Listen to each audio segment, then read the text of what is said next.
All right, that was Governor Christie talking to our Gayle King, and as I pointed out earlier, Rick Davis and Leslie Sanchez are here. So guys, let me ask you, Governor Christie is going to speak tonight. He was very quick to jump on the Trump train right after he decided to drop out. He says he doesn't feel slighted. Rick, you're an old hand at this. Is there a little bit of like, hey, why didn't you pick me? Well, I loved his reaction. He said, well, Paul Manafort said I wasn't mad. Well, how did you feel? I mean, like, all of a sudden, Paul's like the ego in his ear. That, oh, you can be happy today. Wow, good. Paul's got power. Right. I actually, it's okay to be upset. Yeah, right? I mean, as he said, these are incredibly competitive people. He ran for president himself, and I'm sure there were days that he put his head on the pillow on those primary nights in cold Iowa and said, I could be president. I could be president of the United States, and sure. so there's nothing wrong with being disappointed. These guys, they operate at an incredibly high level. Just to get to becoming a governor of a state like New Jersey is incredibly talented. To have an opportunity to run and do well on a campaign, nobody I think thinks that he didn't comport himself very well, and he bet right early that Donald Trump was going to be the nominee when no one else thought it was possible, and so he shows some foresight politically that others don't have. Right. And so it's a missed historical opportunity for him. But look, he's here. He's going to give a speech. He's going to endorse a ticket. He's actually setting aside his ego, which many other candidates and politicians aren't doing this week. For sure.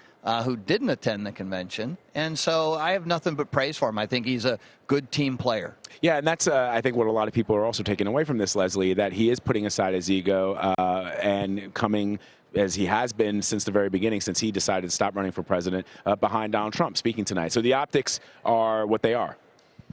That's correct, but the other side of that coin is people think he's a bit of an opportunist. He was obviously looking to be the first one there, looking to be the first one, not only to be for his own political benefit, but he's trying to be, at the time, vice president. We knew that. And I think also we're seeing the pain, and we're seeing kind of the humbleness there, which it just ingratiates us to him. I say that. It is a very difficult thing to run, and it's something that we should very much respect. But the reason we don't see and hear it from others is because they're not here. Right.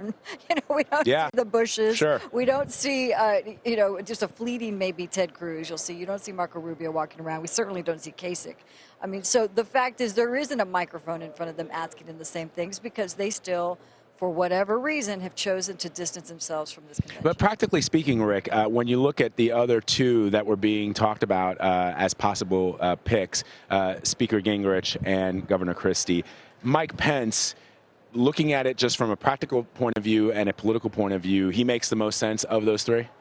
Well, when you look at the strategy that the Trump campaign has to really maximize its voter turnout with senior white males, right? That is the crux of their campaign. It's an anti-Washington message and a big message on economic reform, right? Cutting taxes and getting the country back together, creating jobs and creating a better economy.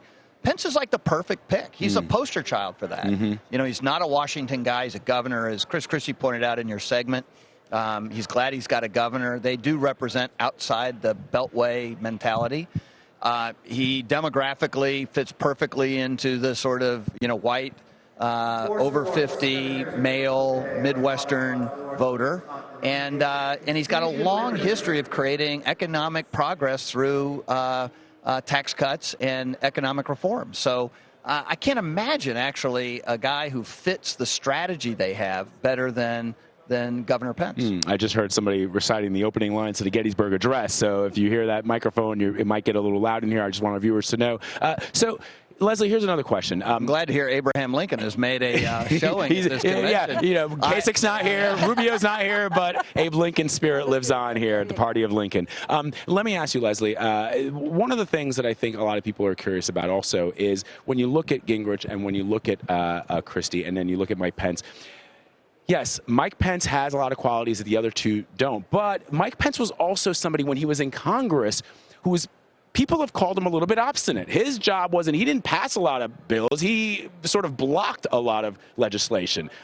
Is that going to be good if this ticket wins for greasing the wheels of Washington? Sure. I mean, part of that is he understands how the process works, right? If you can keep it flowing. You can basically obstruct it. We call obstructionism is kind of a euphemism and not a positive one. Let's put it that way. Well, it's positive when the Democrat is running the White House. Exactly. So it just kind of depends on your perspective. Yes, it's all about perspective. Be praised for the same exact thing. You know, Congress is not meant to move swiftly. There is a reason there is a slow kind of effort to pass legislation, because they want to ensure that it's a very careful process, and it's not in the middle of the night like we've been seeing in the last 8 years, and they're signing mammoth things that they have no idea what's in them. So it actually, I think it does behoove.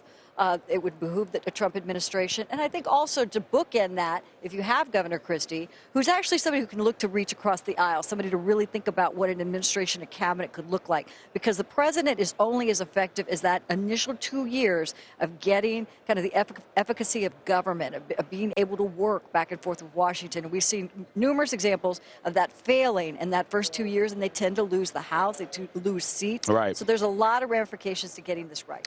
Rick, Governor Pence is scheduled to speak here tomorrow. Many Americans are unfamiliar with Pence, just as in the past they were unfamiliar with Sarah Palin, they were unfamiliar with Dan Quayle, they were even unfamiliar with Harry Truman. So what does he have to do to get people to get to know him, to understand who he is, and will he be able to provide a bit of a wow factor so people say, wow, I didn't know who this guy was, and he sounds like the kind of guy I could see being the Veep? Yeah, I'm informed a little bit by what I thought the folks who were successful in the primary period did in order to introduce themselves. And a lot of it was talking about their family experience. You know, what got them here? What were the lessons they learned from their parents? Maybe there's a inspirational model that they used to get better acquainted with life before it came at them full speed. And I think that would be really important for him, because getting to know the person, like what we heard from Donald Trump's wife last night, is just as important getting to know the policies. Right. And I have no doubt that Governor Pence can articulate well the policies that bring the two of them together.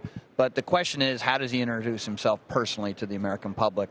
And that's as much style as it is substance. Yeah, and just so Twitter doesn't explode, I do know that Harry Truman was a Democrat. I wasn't talking just party. I was talking about vice presidents in history who a lot of people were unfamiliar with. So before y'all get on Twitter and start, calling me names. All right. So at a speech earlier today, Pence said that Trump reminds him of Ronald Reagan. And I want to get your take on this. Let's listen into that. I honestly believe in the collective wisdom of the American people and the capacity of the people of our nation to know who we need, who the right person is at the right time for America.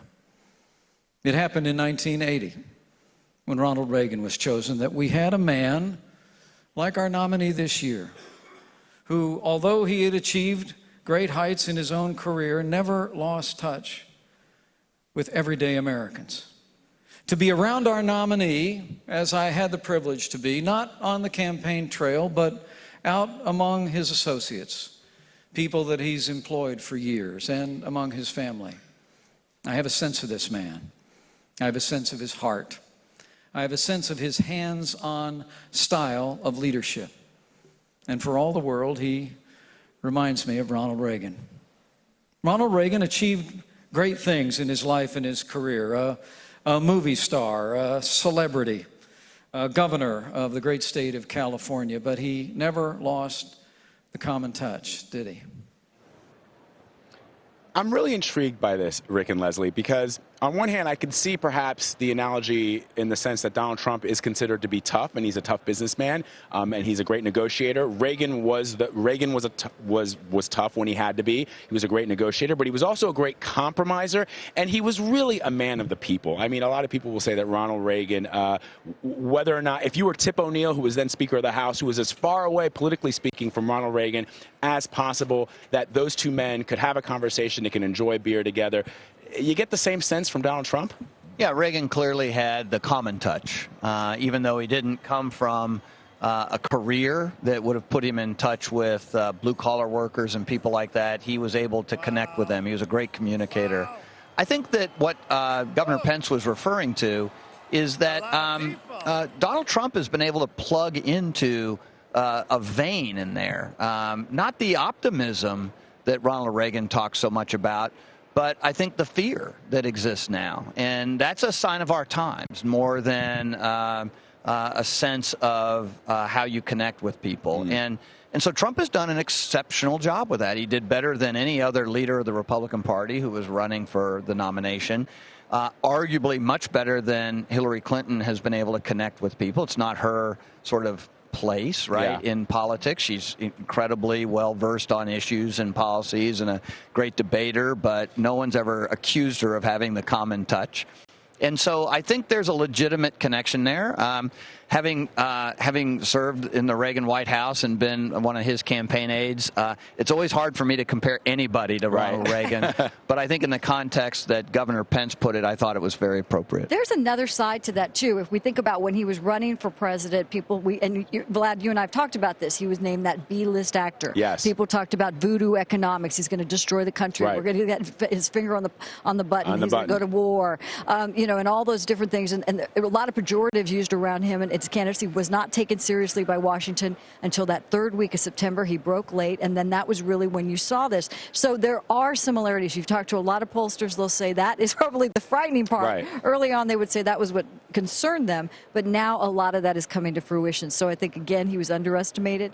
Very interesting parallels. Yeah, and Rick and I, we talked about this yesterday after Jerry Ford received the nomination in 1976. Reagan courtesy speech, he gave it, and I listened to it a couple of days ago, and I was like, wow, this is really scary. He's talking about putting a letter in a time capsule, and he's telling the world that he doesn't expect we'll be here to open it up because we'll all be annihilated. The red threat. But again, the peace through strength thing, and then the idea, the understanding that, look, I have to be strong with the Soviet Union. That's how I'm going to prevent that, is perhaps what you're talking about with Donald Trump touching very true. When he was with GE and he was moving around the country giving those speeches to a lot of just individuals, working class people, he started developing those very cogent ideas on that. So I think that always was a big part of his reasoning. People didn't think he really understood of that, and he fundamentally did. He absolutely did. All right, Rick Davis and Leslie Sanchez, we thank you. We know you guys are going to be sticking around. Appreciate it.